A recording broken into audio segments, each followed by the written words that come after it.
Avventura 37, il catamarano di serie più piccolo presente oggi sul mercato, una barca veramente molto interessante. Vi dico soltanto le due caratteristiche principali: 94 metri quadrati di tela, che ne fanno la barca più invelata in tutta la categoria 11-12 metri. Pensate che è più invelata di barche come l'XS 11, che sono barche pensate proprio per fare performance, per correre. È il prezzo più basso del mercato, ma non più basso di poco, più basso di tanto, quindi una barca veramente interessante. Seguitemi, andiamo a vedere l'Avventura 37.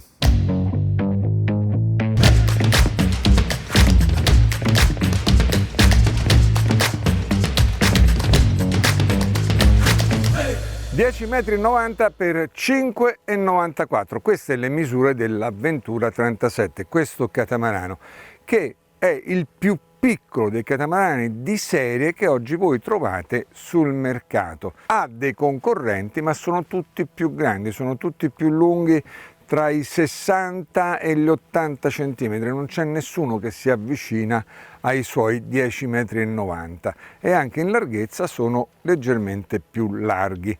Ma attenzione, perché questa è una barca sorprendente. Nonostante sia leggermente più piccola degli altri, non pensate che abbia molto meno volume e molto meno spazio di tante altre barche. Le sue caratteristiche principali, almeno io ritengo, siano due. Uno, il grande piano velico. Questa barca porta 94 metri quadrati di tela, il che ne fa la barca più invelata nella categoria 11-12 metri.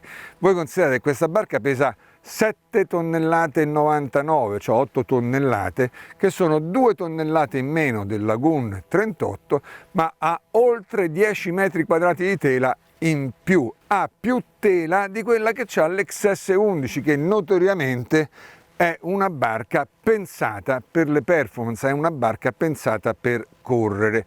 Quindi è una barca che purtroppo oggi non ve lo posso far vedere, perché come vedete qui di aria ce n'è veramente poca. Però quando si alza un pochino di vento, questa barca cammina a vela e cammina anche molto bene, ed è una cosa secondo me importante. Il secondo elemento importante è il suo prezzo. La barca è la più economica che c'è sul mercato, ma non è la più economica perché è la più piccola. Il suo prezzo in proporzione è molto di meno di quello che suggerirebbe la sua grandezza.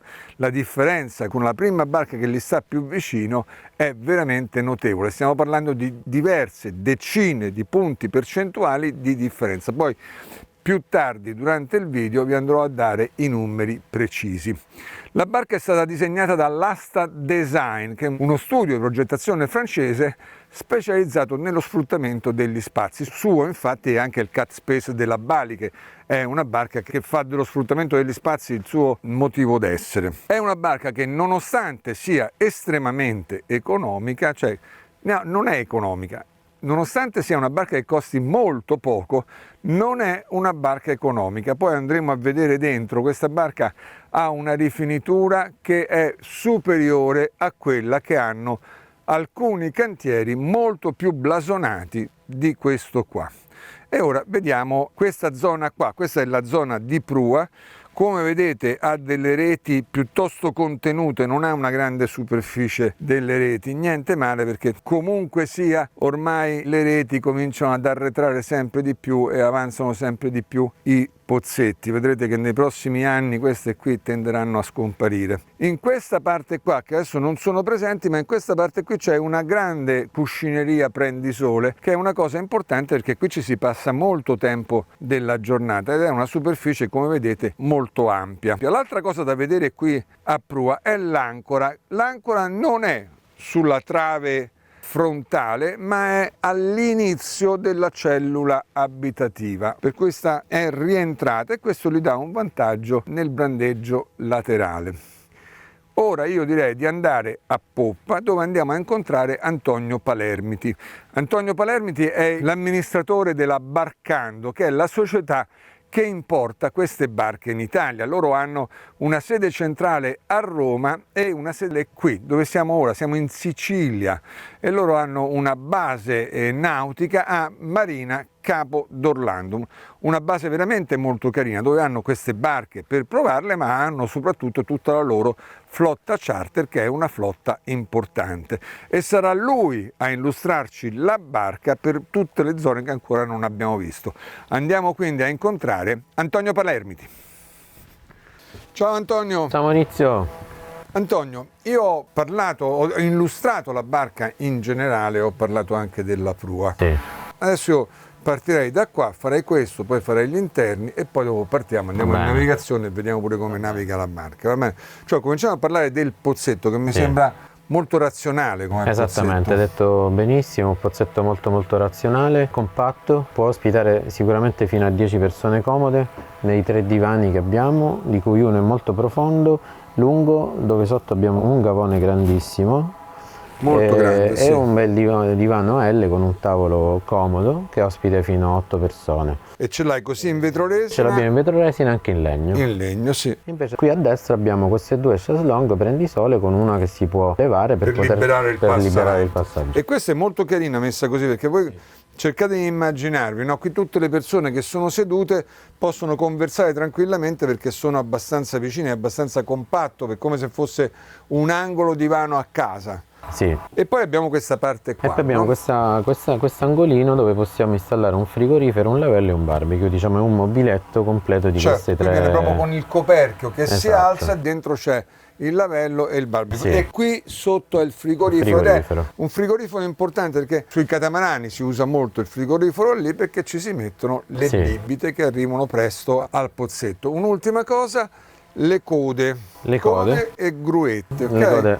Le code, come vedete, sono leggermente ribassate esatto. per avvicinarci all'acqua. Esatto. Io le avrei fatte anche 20 centimetri più lunghe per potermi appoggiare meglio, però insomma vanno benissimo. Però dai, devo dire che sono comode. Possiamo installare 1 o 2 scalette. Sì. Qui invece al centro abbiamo questa gru comodissima per tirare sul tender. Va benissimo. Molto perfetto. solida, devo dire, molto solida. E poi invece abbiamo tutta la parte degli interni. Questa è una barca che ha quante cabine? Questa fa 4 cabine e 2 bagni. E voi avete anche la versione 4 cabine e 4 bagni, oppure 3 cabine, 2 bagni. Benissimo, allora la 4 cabine e 4 bagni è sconsigliata, perché i 4 bagni, cioè 2 bagni per scafo, sono talmente piccoli che sono veramente scomodi da usarli. Questa versione qua invece, come state vedendo, è carina perché ha 2 cabine con il bagno centrale che è grande, insomma. Assolutamente, il bagno centrale è veramente grande, il box doccia separato di importanti dimensioni sia in altezza che in larghezza.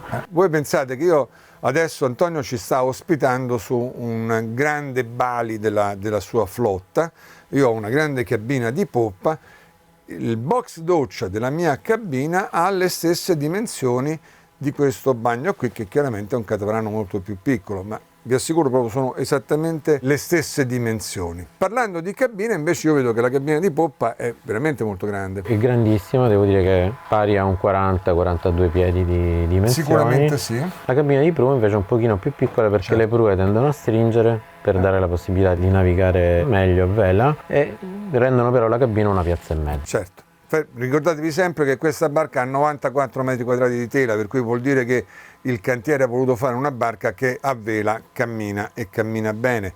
Purtroppo per camminare e camminare bene le prue devono essere un pochino strette, se no la barca non dà il meglio di sé. Però la cabina di poppa, come diceva lui, è veramente molto grande. Senti, voi avete la versione 4 cabine e 2 bagni perché la usate per il charter. Con questa facciamo charter, sì. E la vendete anche con in i programmi di gestione? Assolutamente sì. Diciamo consente all'acquirente di acquistare con un 30-40% di acconto e poi il resto delle rate di leasing in 7 anni le paghiamo noi grazie al charter. Perfetto, e questa è una cosa da tenere in considerazione perché a quel punto la barca costa veramente molto poco. L'ultima cosa è la dinette. Nella dinette vedo che c'è un grande frigorifero a colonna, esatto, con un frigorifero e freezer sopra, proprio come a casa, né più né meno. Poi una dinette, diciamo, razionale come il pozzetto, con un bel divano e un tavolo che si può chiudere, diciamo, in 2 per poter dare spazio. Aumenta la viabilità intorno al tavolo. Una comodissima cucinella molto carina con forno e microonde, piena di scomparti, e un bellissimo tavolo da carteggio, come vedi, che è molto moderno, dotato di tutto quello che E io mi soffermerei sui scomparti. Effettivamente ci sono tanti scomparti e questo è una cosa che rende la barca molto comoda. L'altra cosa che sottolineerei è le finiture. Come vedete il livello di finitura è molto alto. Tante volte si pensa la barca costa poco, quindi hanno risparmiato sulle finiture e altre cose. No, non è vero, qui non hanno risparmiato né sulle strutture, perché sono delle gran belle strutture, né tantomeno sulle finiture, perché guardate le finiture di questa barca sono superiori a quelle dei modelli di altri cantieri molto più conosciuti di questi. E questa secondo me è proprio l'intelligenza di questo cantiere, è riuscito a tirare fuori, probabilmente per le dimensioni che ha, non è mastodontico, è un cantiere contenuto per cui si riescono a fare determinati risparmi, ma non ha sacrificato la qualità. Voi considerate che fino a una decina di anni fa loro erano proprio il classico cantiere francese, per cui tanta velocità, tanta solidità, ma estetica un po' pochina, sì. No? Non erano proprio, non avevano delle barche bellissime. Sì. E poi a un certo momento hanno capito e hanno fatto il salto, sono usciti fuori prima con il 34, che adesso non lo fanno più, poi un altro salto con questa qui, adesso fanno questa e il 45. E come vedete sono delle barche veramente molto carine, per dei prezzi veramente molto bassi, ma io a questo punto parlerei proprio dei prezzi, no? Continuiamo a dire che c'è questo prezzo molto basso, ma non lo diciamo. Quanto costa la barca? Parte da 293.000 euro più optional, e alla fine configurata così come la vedi, anche con il TEC siamo sui 370.000 euro più IVA. Benissimo, e questo fa sì che costi un centinaio di migliaia di euro in meno della barca della concorrenza che gli sta più vicino. E questo sinceramente non è poco. Chiaramente una parte di questi 100.000 euro sono compensati dal fatto che casomai l'altra barca è un po' più grande, ma solo una parte. L'altra parte è proprio un risparmio vero che avete su questa imbarcazione. 293.000 euro non sono pochi, però in confronto alle altre barche che stanno sul mercato sono decisamente pochi. Detto questo, io andrei a vedere invece come naviga, visto che si sta alzando un pochino di vento. Okay? Andiamo, seguiteci. Ci abbiamo messo un po' di tempo, ma alla fine abbiamo trovato una zona con un minimo di vento, non tanto, oscilla tra i 3 nodi e i 4 nodi di vento reale, per cui veramente una bavetta, ma quello che serve a poter far alzare le vele, che come vi ho detto questa è una barca che a vela cammina, per cui anche con 4 nodi di vento, con appena 3-4 nodi di vento, voi potete aprire le vele e farla camminare molto lentamente, perché in effetti vedo in questo momento stiamo facendo 2,08 e abbiamo 4,05 di 4 nodi e mezzo di vento reale.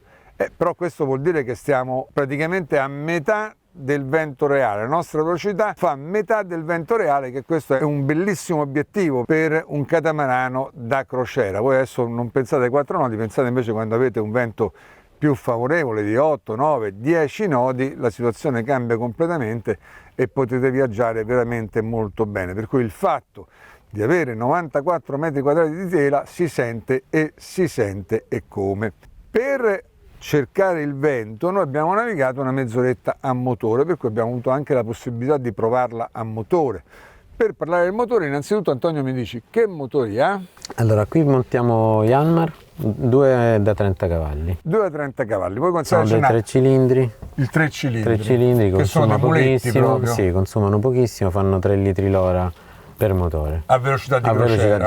Velocità sì. di crociera che regime c'ha? Siamo a 2003. 2003. Vabbè, 3000 sono il numero di giri massimo, a 2,3 la barca noi abbiamo fatto 7,15, 7,20, ma attenzione, noi siamo 4 persone a bordo, eravamo in totale assenza di vento e con i serbatoi sotto la metà del carico.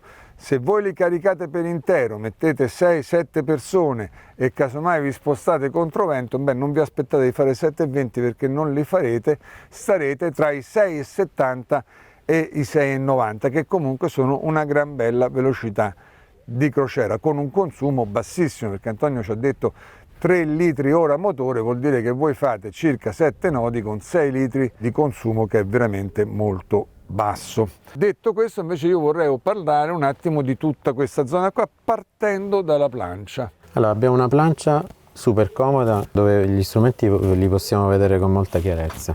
Il sole non dà neanche fastidio, quindi diciamo l'angolo è molto comodo, ottimale. molto comodo. Poi abbiamo la posizione Taylor che è separata, sì, diciamo, dalla posizione del comandante, ed è anche completa e comoda, nonché facile per raggiungere, in caso di condizioni di mare cattivo, il pozzetto velocemente. Certamente, e io penso che questa sia una cosa molto intelligente, loro l'hanno mutuata dai catamarani d'altura. Intelligente perché? Perché mi separa le due funzioni, chi sta al timone e chi sta alle vele. Sugli altri catamarani tutti i winch stanno qui e Antonio dovrebbe lavorare ai winch scontrandosi un po' con me. E invece in questa maniera lui sta al timone, io sto lì, tutto funziona perfettamente. Se sono da solo metto il pilota automatico, come la barca è in questo momento sotto pilota automatico, e vado di là a lavorare con le vele e ho risolto la questione.